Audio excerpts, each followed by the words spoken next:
Powerful people don't argue with weak people. They simply observe your behavior and quietly think, this man is irrelevant. They don't correct you. They don't warn you. They don't explain what you did wrong. They just mentally move you into a category. Ignore. Not important. No impact. Think about the last few months of your life.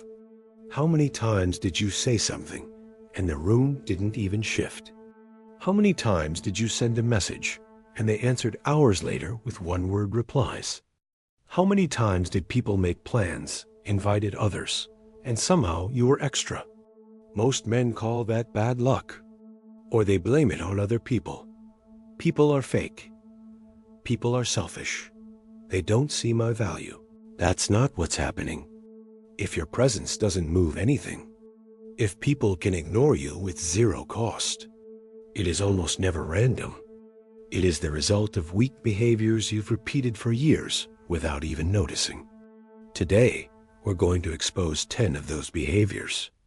More importantly, we're going to replace them with stronger, colder habits that make high-value people take you seriously. Not because you beg for it, but because your behavior gives them no other choice. Let's begin. First habit, apologizing for existing. You apologize before you've even done anything. Sorry, can I say something? Sorry, this might sound stupid. Sorry for bothering you. You think it's politeness. But to powerful people, it reads as preemptive submission, a signal that you believe your presence is a burden. When you apologize unnecessarily, you frame yourself as someone who must ask for permission to exist. In any social hierarchy, there is an unspoken rule. People who apologize for existing are quietly assigned the lowest rank. They are not dangerous. They are not influential. They are background. Imagine a meeting. Two people want to speak. The first says, "Sorry, I just wanted to add something real quick." Their voice dips. They lean forward awkwardly. They talk fast, as if they're stealing time. The second person says, "There's one angle we're missing here. Same point. Same idea. Completely different signal." One sounds like a guest sneaking into the discussion. The other sounds like they belong there. Now picture a social situation. You walk into a group and say, "Hey, sorry I'm late. Sorry if I'm interrupting anything." No one asked you to apologize, but you framed yourself as a disruption. Then you wonder why they don't naturally pull you into the center of the conversation. Or texting, "Sorry to bother you again, Sorry if this is weird." You think you're softening the message. You're actually lowering your value in real time. High-value people don't apologize for simply existing in a space. The fix is simple. You won't suddenly feel dominant, but you can kill the automatic "sorry." Replace it with neutral openings. Quick addition. One question. Here's another angle. Let me add something to that. You're not asking permission. You are assuming you deserve to be there and letting your behavior confirm it. Stop apologizing for breathing. Start talking like the room is already yours. Second habit, comfort addiction. You build your whole life around avoiding discomfort. No confrontation. No hard conversations. No real risk. No pressure. You quietly design everything around. Let me just not feel stressed. The problem is simple. Power is forged in stress. Deadlines, conflicts, high-stakes decisions, moments where something actually matters. High-value people live in those conditions. They are calibrated by tension. They respect whoever can stay grounded where others crack. When you avoid discomfort at all costs, they see one thing. This guy breaks under pressure. Your boss says, "I need someone to take the lead on this." There will be pushback. Who's in? You avoid eye contact. You stare at your laptop. Your shoulders fold forward. You didn't say no, but your body screamed, "Do not give me anything stressful. I can't handle it." They remember that.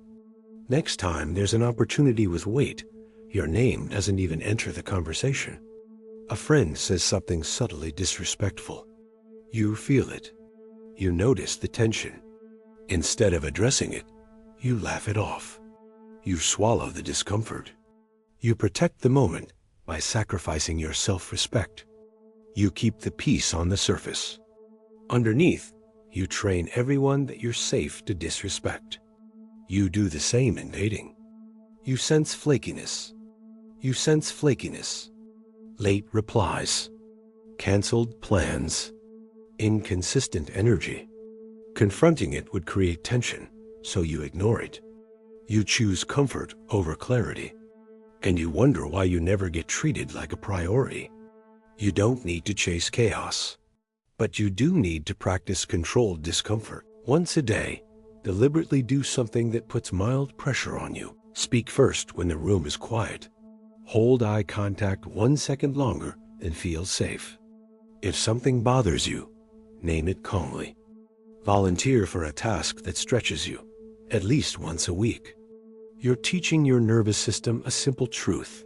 We don't die when things get tense. Comfort is not evil. But if comfort is your default god, you will never be trusted with anything powerful. Third habit, approval-craving. You talk, but your attention is not on what you're saying. It's on their faces. Did they like that? Do they think I'm smart? Did that sound cringe? You call it reading the room. It isn't. It's begging for permission to exist. Approval-craving people outsource their self-worth.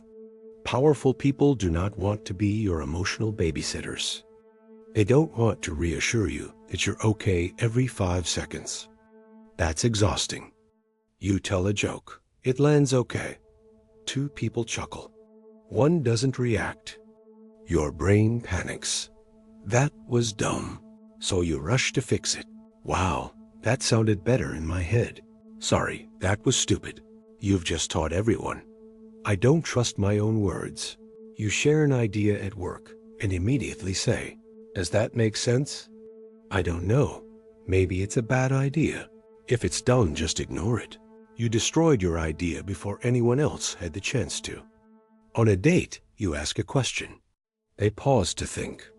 In that silence, your insecurity explodes. You jump in. Sorry, that was a weird question. Forget it. What you really said was, "My thoughts are probably not worth hearing." This doesn't mean you should never care what anyone thinks. It means stop begging for constant micro-validation. Say what you think. Stop. Allow silence. Let them react how they react. You don't need to attach a nervous laugh to every sentence. You don't need to attach a nervous laugh to every sentence. You don't need to follow every point with, "Does that make sense?" Or, "Is that weird?" Start acting like you are your own judge. Approval from others should be data, not oxygen. Fourth habit, over-explaining. Weak people over-explain everything. They justify every choice. They send walls of text. They give context no one asked for. To powerful people, this looks like guilt, fear of being misunderstood, and lack of inner conviction.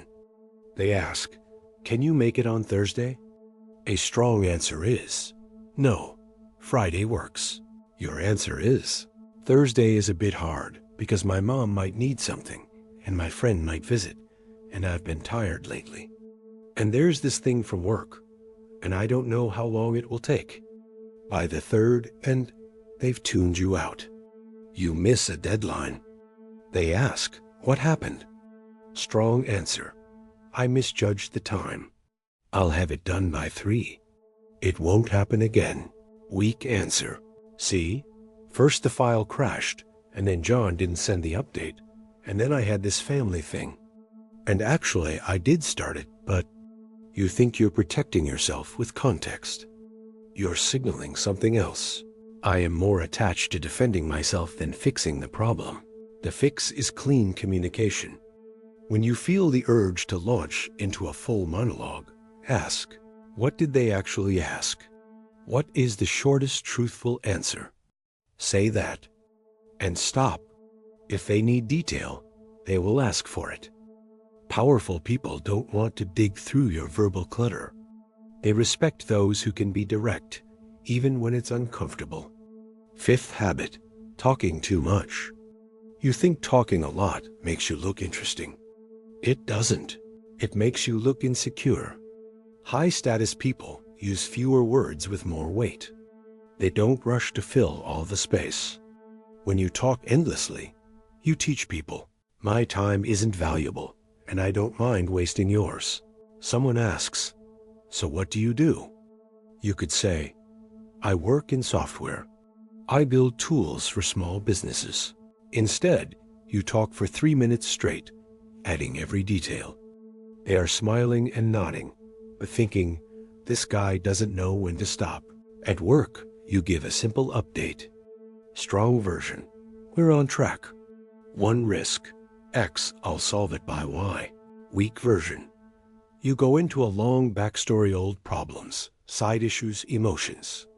You just proved you don't know how to filter signal from noise. On a date, you're nervous, so you compensate with more words. You never give silence a chance to breathe. You don't give them a chance to invest in the conversation. You think, if I keep talking, they won't get bored. What they actually feel is, if I stay here, I won't get a moment of peace. The fix is simple. Answer once, clearly, then shut up. Let silence put weight on your words. If they are curious, they'll ask follow-ups. If they don't, your answer was enough.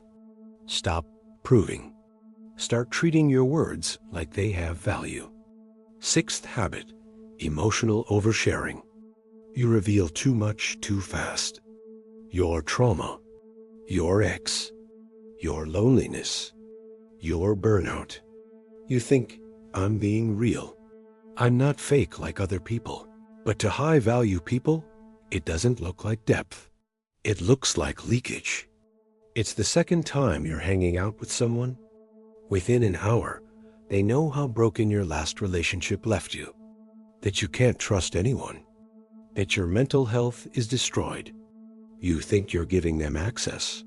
In reality, you are dumping weight on them. They don't feel invited into your world. They feel dragged into it. At work, you vent emotionally with people you barely know. You go off about stress, frustration, resentment. You believe it builds a bond. It actually brands you as unstable. In dating, you think vulnerability will fast-track intimacy. So you open every door at once. Maybe it creates a temporary emotional high. But long-term, your value drops. True vulnerability is earned, not sprayed around like cologne.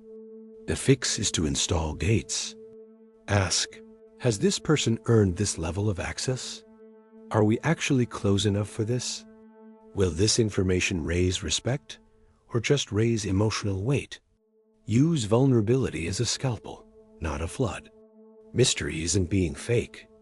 It's letting people discover you over time, not in one dramatic confession.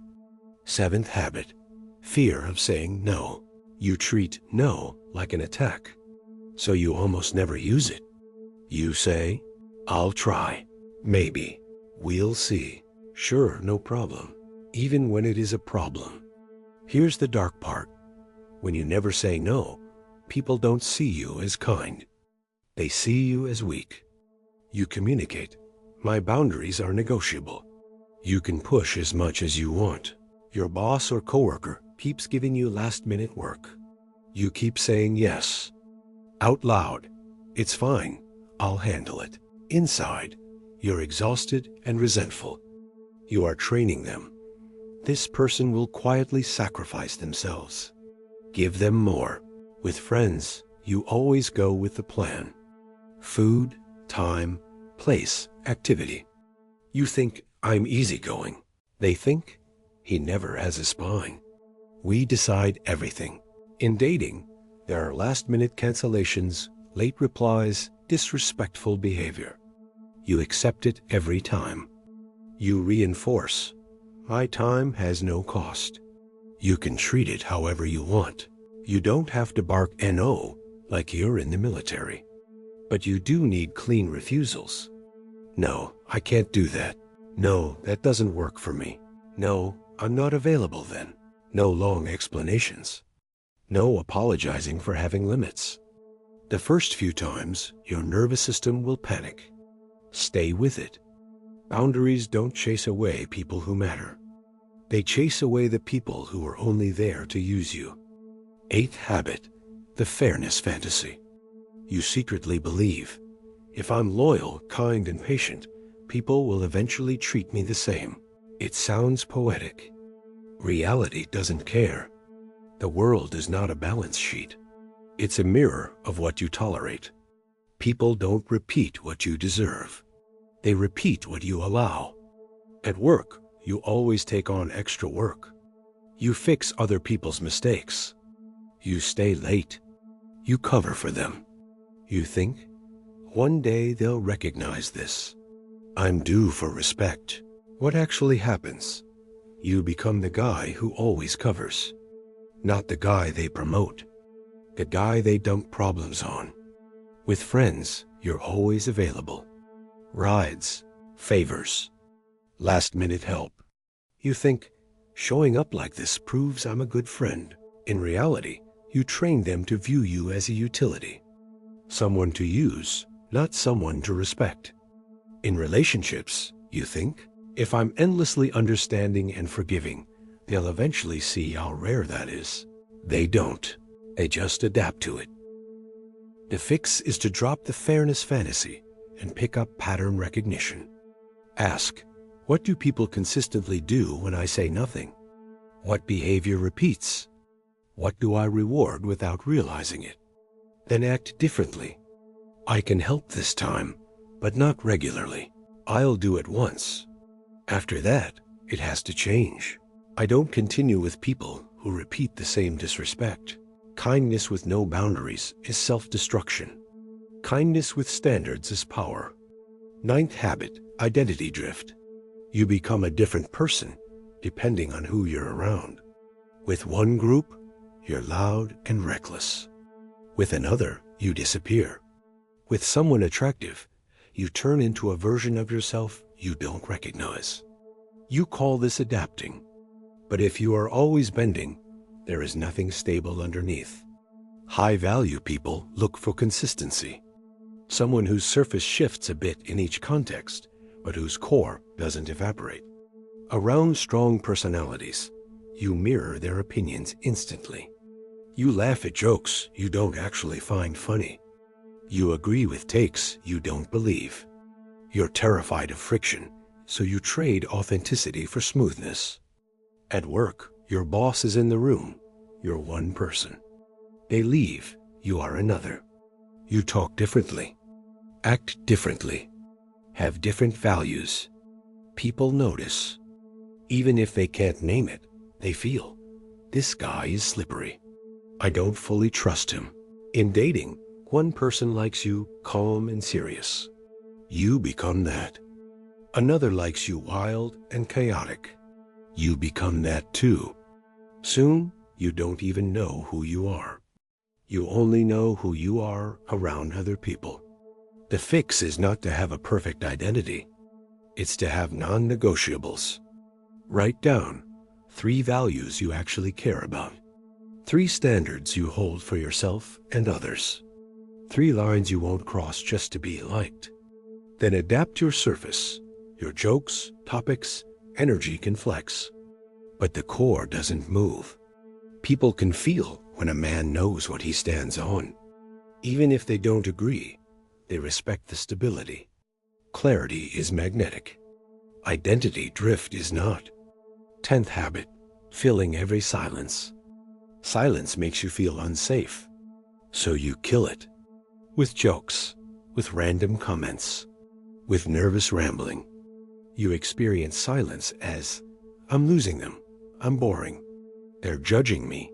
Powerful people experience silence as, I hold the frame. Let them come to me. You're telling a story. You finish. They pause to think. A strong man holds that pause. He lets his words hang. You rush in. Anyway, that was dumb. Never mind. Okay, that sounded better in my head. You just cut your own throat. Not because of the story, but because you couldn't hold the silence afterward. At work, you propose an idea. The room goes quiet. They're thinking, weighing pros and cons. You panic and start attacking your own idea. Of course, we don't have to do it. It's just a random thought. Maybe it's not realistic anyway. No, it's not realistic, because even you don't stand behind it. On a date, there's a 3-second silence as the other person looks at the menu or at you. You feel the urge to perform, to entertain, to fill the gap. That energy says, please don't abandon me in this silence. I can't handle it. The fix is to build silence tolerance. When you say something, don't immediately add a follow-up. Let 2 or 3 seconds pass. Breathe. Let them speak first. You will feel your nervous system react. You will want to fill the space. Don't. You are training yourself to believe. I don't vanish just because no one is talking. Silence used to feel like judgment. Now it becomes a tool. You control the pace. You let people come to you. Power doesn't send notifications when it stops taking you seriously. There is no pop-up that says, you are no longer respected. It simply withdraws. It stops returning your calls, stops replying to your messages, stops inviting you into important rooms, stops meeting your eyes. On the surface, life looks the same. Underneath, your status has quietly dropped. Every habit in this video, apologizing for existing, comfort addiction, approval craving, over-explaining, talking too much, oversharing, fearing no, a fairness fantasy, identity drift, killing silence. Every one of them broadcasts a signal. I'm safe to ignore, or I'm dangerous to overlook. Most men never realize which message they are sending. They blame the world. They blame society. They blame everyone but the one person who can actually change anything, themselves. This is dark signals. Stop rehearsing weak habits. Start building the kind of presence that makes power turn its head, not look away. Powerful people don't announce when they lose respect for you. They simply adjust their behavior. They stop investing. They stop offering opportunities. They stop sharing information meant for people who matter. And they never explain why. Weak men think they can talk their way back into respect. Strong men rebuild it through behavior. Presence, boundaries, clarity. Power responds to power. If you don't project it, people stop recognizing it. Every habit you fix rewires how the world treats you. Not instantly, but inevitably. People start listening when you speak. They answer faster. They respect your boundaries without being told twice. You stop being extra. You stop being forgettable. You stop being the man people overlook without consequences. You become someone whose absence is noticed. Someone whose presence has weight. Someone who cannot be ignored. This shift doesn't require perfection. It requires awareness, discipline, and a refusal to keep rehearsing weakness. Power is watching you more than you think. Show it something worth recognizing. This is where the shift begins. Not with them, with you. This is Dark Signals, and your transformation starts now.